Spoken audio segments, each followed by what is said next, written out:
پہلی رمضان سے اشاروں میں بتا رہے کہ میں جانے والا ہوں. بازار سے گزر رہے پنساری کی دکان سے ایک چاہنے والا کچھ خرید کے نکلا. اس سے پوچھا بھائی کیا خریدا ہے؟ کہنے لگا مولا میری گاڑی سفید ہو گئی ہے, خضاب خریدا ہے تاکہ رنگ کر سکوں. تو اپنی گاڑی پہ دونوں ہاتھوں سے ہاتھ پھیرا اور فرمایا کچھ تو گاڑی کو رنگ کرنے کے لیے خضاب خرید رہے ہیں اور کسی کی گاڑی اس کے سر کے خون سے رنگین ہو. اجرکم اللہ, اجرکم اللہ. 17ویں روزے پہ حضرت نے خطبہ دیا. خطبے میں مسجد کوفہ کھچا کھچ بھری ہوئی ہے, فل ہوئی ہوئی ہے, بھری ہوئی ہے. تصور کرے ایک بہت بڑا مجمع ہے جو مولا علی کو سن رہا ہے. خطبہ دیتے دیتے فرمایا آج کون سا روزہ ہے؟ امام حسن کی آواز ہے بابا 17واں روزہ ہے. تو مجمع میں کسی کو ڈھونڈنے لگے. جب بات کی تو پتا چلا کہ حسین کو ڈھونڈ رہے ہیں. امام حسین کو دیکھ کے فرمایا حسین بتاؤ عید میں کتنے دن رہ گئے؟ اجرکم اللہ, اجرکم اللہ. اپنی آوازوں کو آزاد کریں گے. امام حسین نے فرمایا بابا 13 دن باقی رہ گئے. فرمایا ہاں عید تو اس سال وہ کرے گا جو 21 رمضان کے بعد زندہ ہوا. اللہ آپ کی آوازوں پر رحمت نازل فرمائے. روز شہادت ہے مولا علی کا. حسین مولا کے بابا کی شہادت کا دن ہے. جملہ کہہ دوں آج زینب پھر یتیم ہوئی. ایک مرتبہ جب جناب زہرا کی شہادت ہوئی اور اس کے بعد آج دوبارہ بیویاں یتیم ہوئی ہیں. اللہ آپ کو کسی غم میں نہ رلائے. میرے مولا مسلسل خبر دے رہے ہیں کہ میں اب دنیا میں رہنے والا نہیں ہوں. روزانہ کسی نہ کسی رشتہ دار کے گھر افطار کرتے ہیں اور کہلوا کر پیغام بھیجتے ہیں بیٹا حسن آج محمد حنفیہ کو کہہ دو کہ آج میں محمد حنفیہ کے گھر افطار کروں گا. بیٹا آج ذرا اپنے بھائی حسین سے کہہ دو کہ میں حسین کے گھر افطار کروں گا. عبید اللہ ابن جعفر کے گھر, عبداللہ ابن جعفر کے گھر, اپنے بھائیوں اور کے بچوں کے گھر پر مولا نے افطار کیا اور خود پیغام دیتے تھے کہ آج میں تمہارے گھر اس آخری رمضان میں, یعنی جو مولا کی زندگی کا آخری رمضان ہے, اس میں علی مولا نے رشتہ داروں کے گھر خود کہہ کر کہ میں تمہارے گھر آؤں گا. اور جب 18واں روزہ آیا نا تو فرمایا بیٹا حسن آج اپنی بہن سے کہہ دو کہ آج 18واں روزہ شب ضربت کا افطار میں آج ام کلثوم کے گھر افطار کروں گا.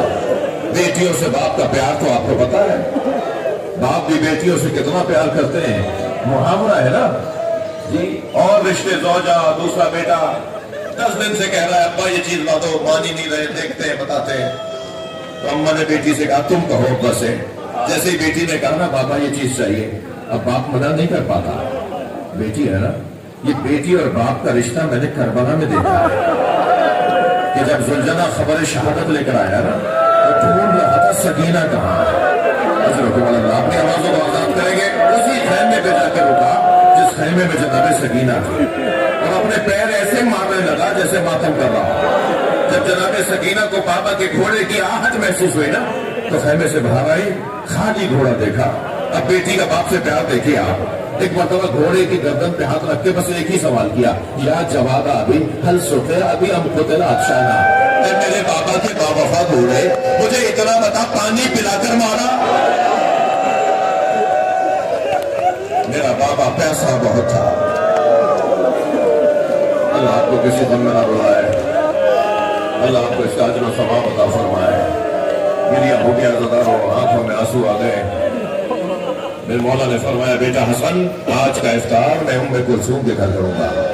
اب بیٹی نے فوراً کہا بھائی آپ بھی کھڑا ہو گئے. بھائی حسین بابا آ رہے میرے گھر. بھائی محمد حنفیہ عباس دیکھو سب کے افطار کا انتظام تمہیں کرنا ہے. سارے بھائیوں کو بیوی نے گھر بلا لیا. جناب زینب گھر میں بلا لی گئی. مولا کے سامنے افطار رکھا گیا. بی بی فرماتی ہے میں سامنے کھڑی تھی بابا کے سامنے. میں نے افطار میں سوچا یہ کہ نمک سے اور جو کی روٹی سے تو بابا افطار روز کرتے ہیں, آج میں بابا کے سامنے دودھ بھی رکھ دوں.